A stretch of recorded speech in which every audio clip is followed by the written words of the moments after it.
Welcome to Pretty Lies and Alibis. Let's seek the truth and travel the long road to justice together.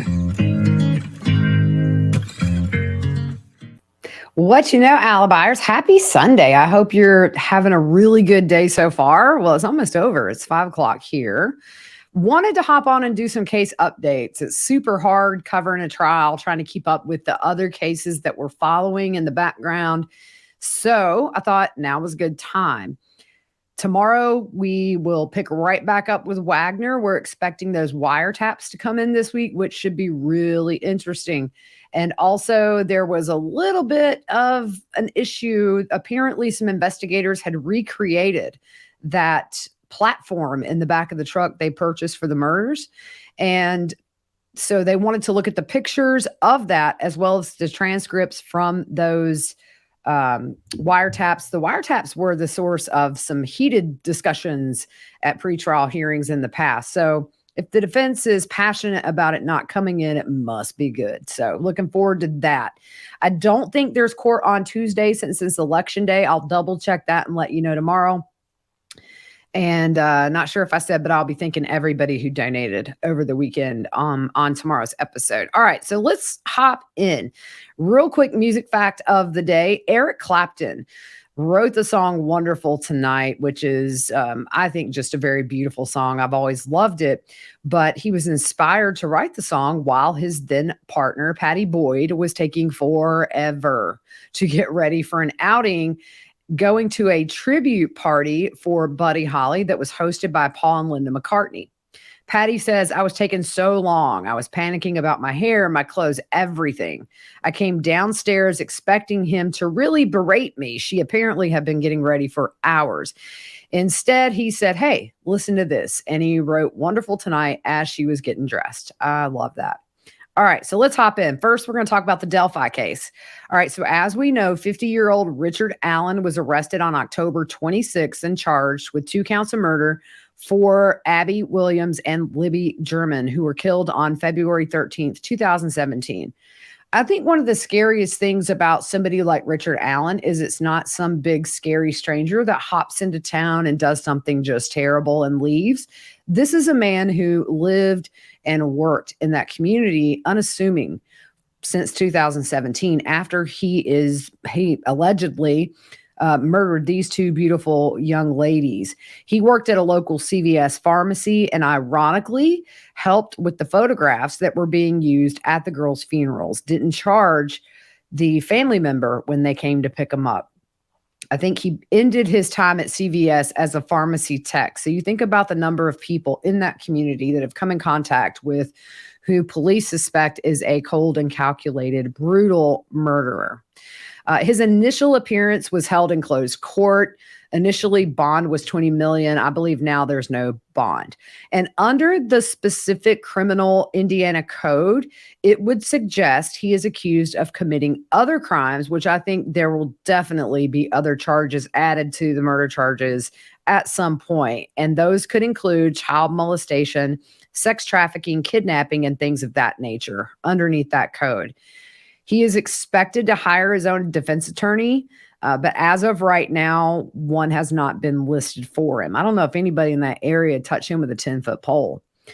The sheriff said also that he cannot provide the services, attention, or supervision necessary to protect or meet the defendant's needs or to ensure, protect, and guarantee the safety or security of the defendant's staff or facility. So therefore, they transferred him from White County Jail into the Department of Corrections at an undisclosed location for what they call safekeeping. I'm sure a lot of people in that local jail know about the Delphi murders and just say the target on his back's quite large, and probably anywhere in Indiana he goes, he's going to be known, or once it's revealed who he is, I don't think there's many who don't know about this absolutely terrible case.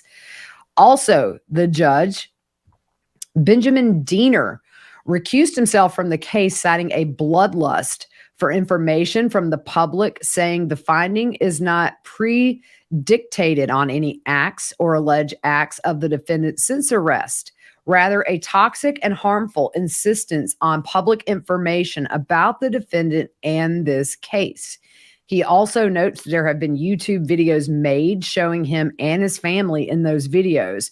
People have been very, very angry that the prosecutor chose to seal the probable cause affidavit, which usually is put out there at that initial hearing. It includes some of the evidence they have that allowed them to arrest him.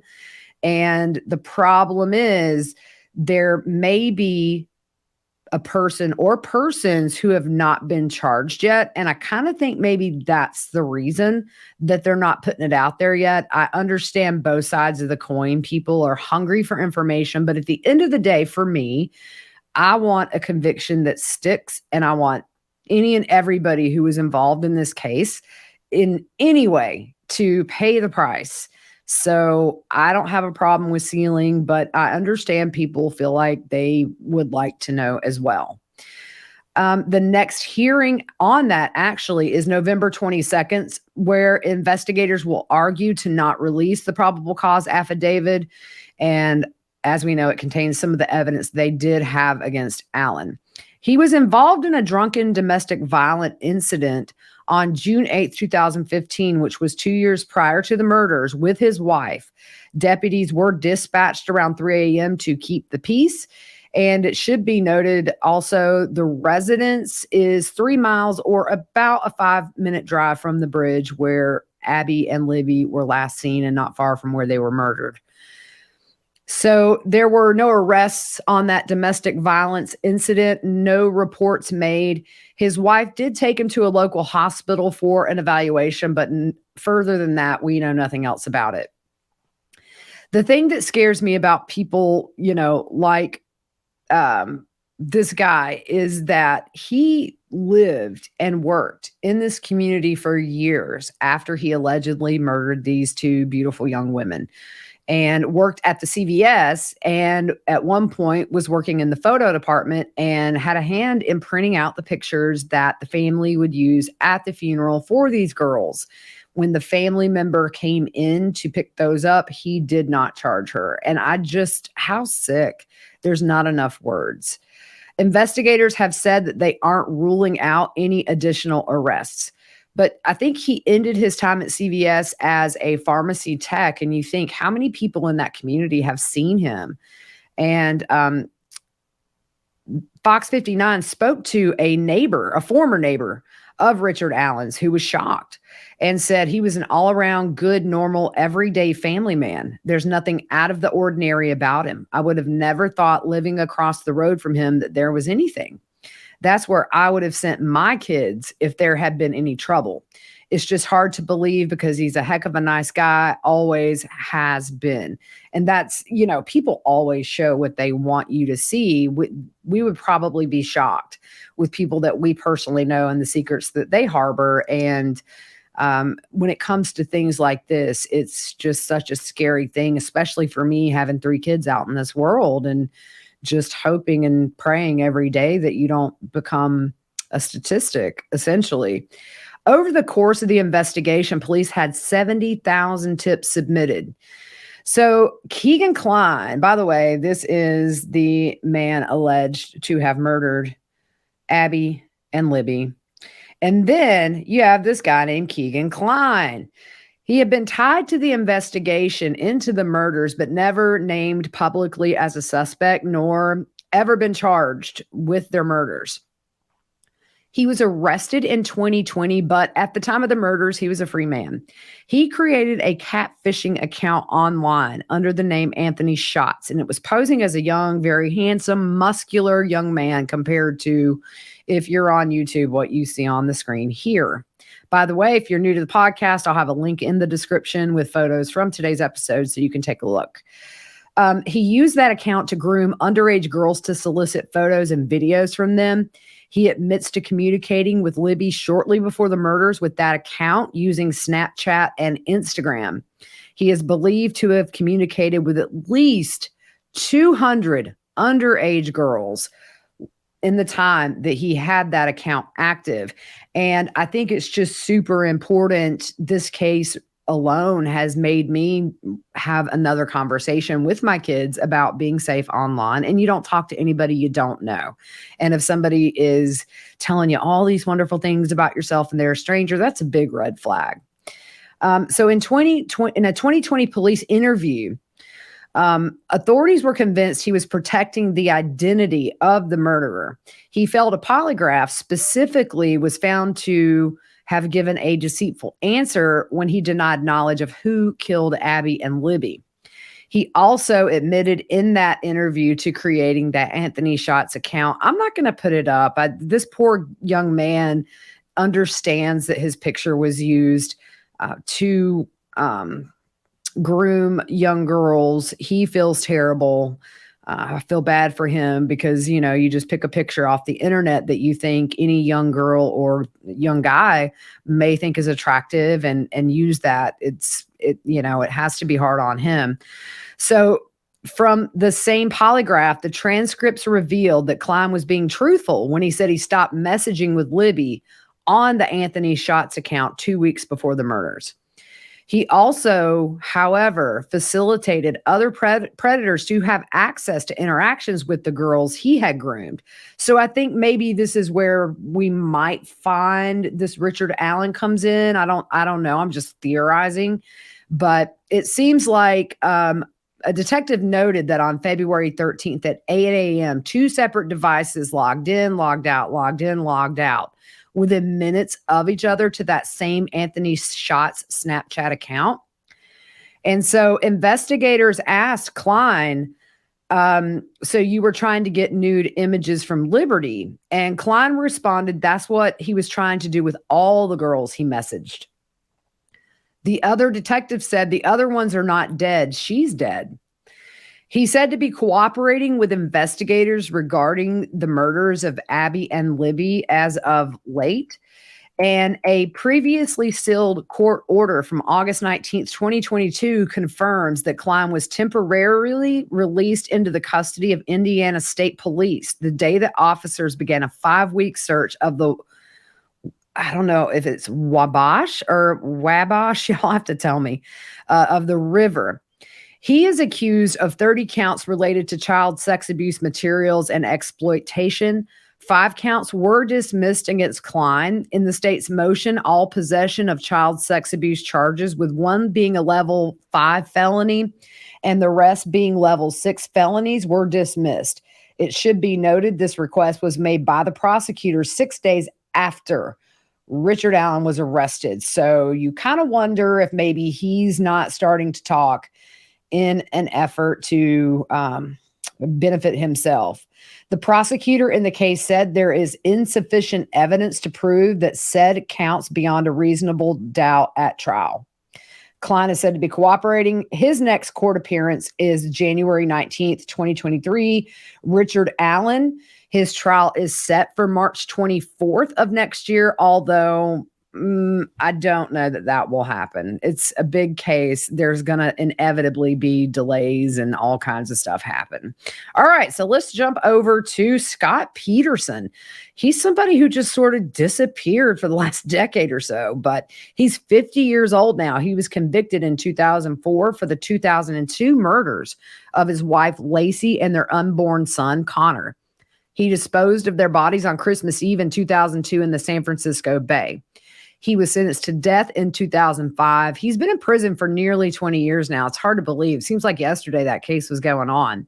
But the California Supreme Court overturned his death sentence in August of 2020. And in December of last year, he was resentenced to life in prison after the state decided to not pursue the death penalty against him again. So late last month, he was taken off of death row and moved to Mule State Prison, which is about an hour from Sacramento. He stayed at San Quentin until then, mainly so he could have better access to his attorneys. The California Supreme Court reversed his death sentence after finding that jurors were mistakenly dismissed because they expressed objections to the death penalty on a jury questionnaire. But they did say they would be willing to follow the law and impose it. So they were dismissed, even though they said they would be able to do that. So the motion for a new trial comes after the defense argues that a juror named Rochelle Nice, who was nicknamed Strawberry Shortcake during the trial, did not disclose in her jury questionnaire that she herself had filed for a restraining order in 2000 while pregnant, citing fears for her unborn child on the paperwork. Scott's defense attorney says she lied in that questionnaire just to get on the jury. And the jury questionnaire was 23 pages and it had 163 questions. She said she had no bias against Scott until she heard the evidence at the trial. His attorneys say the trial wasn't fair. Scott's attorneys say she contradicted herself multiple times and says she was inconsistent and uncooperative. She refused to talk to the state or the defense in 2015 and only testified this year because she was granted immunity. The judge will announce her decision on September 2nd at 1 o'clock Eastern Standard Time of whether or not Scott Peterson will get a new trial. I'll obviously stay on top of that, post that stream the day it comes up, and we'll see what happens. All right, Murdaugh. He looks like a dollar store daddy Warbucks, don't he? So back in October, his attorneys asked that his alibi in the murder trial be stricken, saying the prosecution didn't provide the time, date, and place the alleged crime happened. Prosecutors say the murders happened between 8:30 p.m. and 10:06 p.m. New evidence suggests that Alec is on camera with Paul and Maggie around 8:44 p.m. the night of the murders near the dog kennel, which is where the bodies were found. The audio and video was obtained from Paul's phone, which is very interesting. Alec's cell phone data shows he left the Moselle property at 9:06 p.m. and went to Alameda, where his ailing father lived. The 911 call didn't come in until 10:07 p.m., and we know Alec was back at that property when he called 911. The South Carolina Attorney General's office wants Alec's alibi for the night of the double murders of Paul and Maggie within 10 days. Prosecutors also ask if Murdaugh is going to rely on the defense of insanity, mental illness, entrapment, or duress to give notice within 10 days. They ask for any and all books, papers, documents, photographs, tangible objects, or copies or portions thereof, which are within the possession, custody, or control of the defendant, and which the defendant intends to introduce as evidence in chief at the trial. They also request any results or reports of physical or mental examinations and of scientific tests or experiments made in connection with this case, or copies within the possession or control of the defendant, which the defendant intends to introduce as evidence at the trial, or which were prepared by a witness whom the defendant intends to call at trial when the results or report relates to his testimony. Alec's attorneys have requested an FBI report where the cell phone data was analyzed, and his attorneys also say there was unknown DNA under Maggie's fingernails. As we know, they have pointed the finger as well at Eddie Smith, saying he failed a lie detector test, but that was really... That filing they put out was the joke, because they literally zoomed in on surveillance from inside the police room when that test was being administered, saying, oh, that's a false reading. Also, a judge ruled that an island, which is one of 7, co-owned by Alec Murdaugh, can be sold, lifting a year-old injunction which froze his assets. It's expected to bring in $285,000. The island is only accessible during certain tides by boat, and it's 22 acres. He co-owns the island with Barrett Boulware, he's deceased now, a commercial fisherman and was alleged to be a drug smuggler. Man, this case just has so many layers to it. It is just insanity. So Boulware died September 2018. He is also who Alec bought that Moselle property from, where Paul and Maggie were murdered.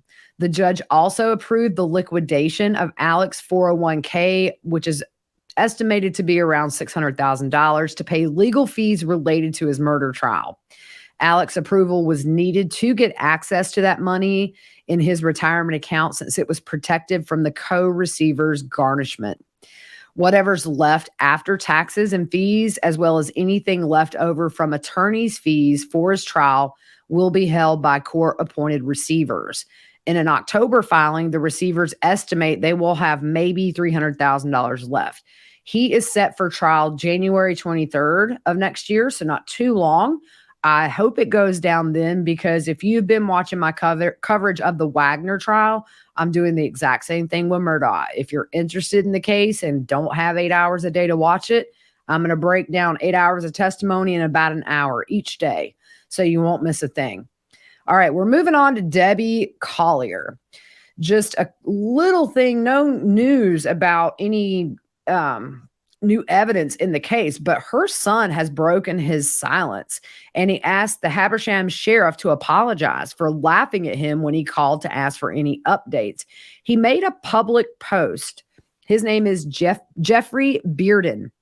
He was also on Court TV this weekend. It says, essentially, he wanted to talk to the sheriff about leaks in the case, and he wanted to find out that to request the family be updated on any releases, press briefings, any pertinent information about his mother's case first before they find out on the news. He said, I was met with a sheriff who did not empathize with my situation, my concerns for my personal and family safety after being doxxed online, or potential leaks coming out of his office, despite several media outlets claiming sources in his own department. He instead used my time to snicker and laugh at my attempts to discuss my concerns, and to tell me directly that he wasn't trying to hang up on me when pressing him on his office's actions. Additionally, he claimed some of their errors regarding poor communication came from short staffing. But he did remind me that the press has the right to free speech. Well, so do I. So I feel compelled to share my experience with the sheriff, because I hung up on him abruptly after he continued to snicker, despite my request for him not to laugh at my situation. Unfortunately, the elective sheriff's attitude and lack of understanding does not give me faith or confidence in their ability to handle her deliberate and personal death, nor does his inability to understand my concerns regarding leaks of information that I assume is only known by those directly working the investigation. He says, now I'm feeling really stuck in a hard place, and I'm asking for the internet's help in this situation to remind me how much people actually care and love my mother, Debbie Collier. Wow. That is, if true, that is just not cool. Not cool. To be laughed at is unprofessional and unempathetic, and maybe that will be dealt with. Let's hope. All right. So this was a big thing this weekend, right? So Adventures with Purpose, we know they were the group that found Kylie Rodney's body submerged in her car near where she went missing. But the founder, Jared Lezik, has been charged with 2 felony counts of rape of a child. So Adventures with Purpose is an Oregon-based volunteer dive search team. They started in 2019 by Lezik to originally just clean up the waterways, and it evolved into searching for missing persons after a vehicle they pulled out of the water contained human remains. And then the group began getting calls from people who had cold cases of missing loved ones. The allegation is from 1992, when he allegedly raped a relative twice. The relative was 7 years younger and between the ages of 9 and 10, and Jared would have been 16 or 17 at the time. It happened in the victim's bedroom at the victim's home in Utah. Criminal charges were filed Friday in Sanpete County Court in Utah. Followers of the group wondered where he was actually when he was absent when the Kylie Rodney case blew up, because that would be what you would want your face seen for. So his next court appearance, his first court appearance actually, is November 30th at 10:30 a.m.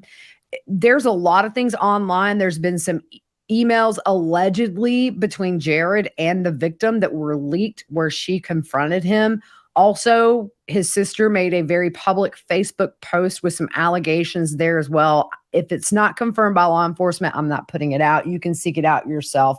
But it sounds like there could be multiple victims in this, allegedly. All right, so let's move on to little Quinton Simon, little precious baby. It was 1 month yesterday that Quinton went missing. As we know, police have been combing a landfill for weeks now, sifting through thousands of tons of garbage trying to find his remains. Authorities put out a statement Wednesday saying that it's possible, unfortunately, that his remains may never be found. And the sheriff's office said, we knew going into this landfill search, the odds of recovering Quinton's remains were low. Most landfill searches do not end in a recovery due to many factors, including the volume of trash to search and the compression of the debris. However, we stay focused. The landfill search has been a task more grueling than anyone could imagine. Now, they did say they still consider his mother, Leilani, the prime suspect, and authorities say that everything still points to his remains being in that landfill. And on a side note, can we just talk about poor Quinton's biological father? So his son is presumed dead and in a landfill. His mother passed away a couple of weeks ago. What happens now? His father, oh my gosh, I just feel so bad. His father, 61-year-old Henry Dale Moss Sr., who went by the name Bubba, was killed in a hit and run 3 days ago on November 3rd around 5:30 a.m. He died at the scene. He was killed at the 9900 block of Highway 23 in Girard, Georgia. I mean, he had lost his mother, guys, the week before his dad was hit and killed, and we know his son is presumed dead. Bubba's daughter posted on Facebook, who actually just recently had a child. He was the most loving father you could have.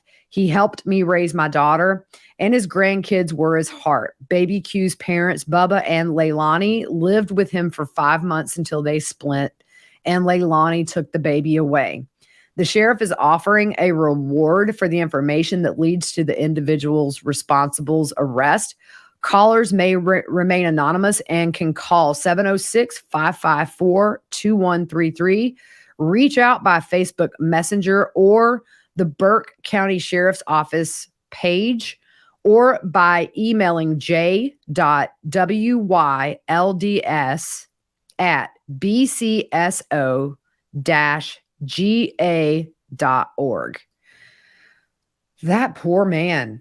I just feel so terrible for him. He came up as soon as he could when he found out that Quinton was missing at the time. Now we know allegedly the mom is likely the culprit, although she has not been arrested.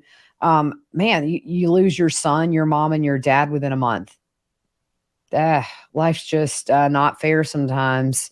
Anyways, that's all the catch up we have on the cases that we've been following, and I was thinking about some of the cold cases, Daniel Robinson, Dylan Rounds, Orrin and Orson West. Although there's been an arrest in that case, we still have never found those poor babies' bodies. And, those cases, I always keep an eye out. I have alerts set, so if there's anything breaking, it comes to me. Let's just hope that soon those families get answers, because they've been on my mind lately. All right, guys, I'm out. We'll see you tomorrow for another full episode of a recap of the George Wagner trial. Hope you have a good rest of your evening.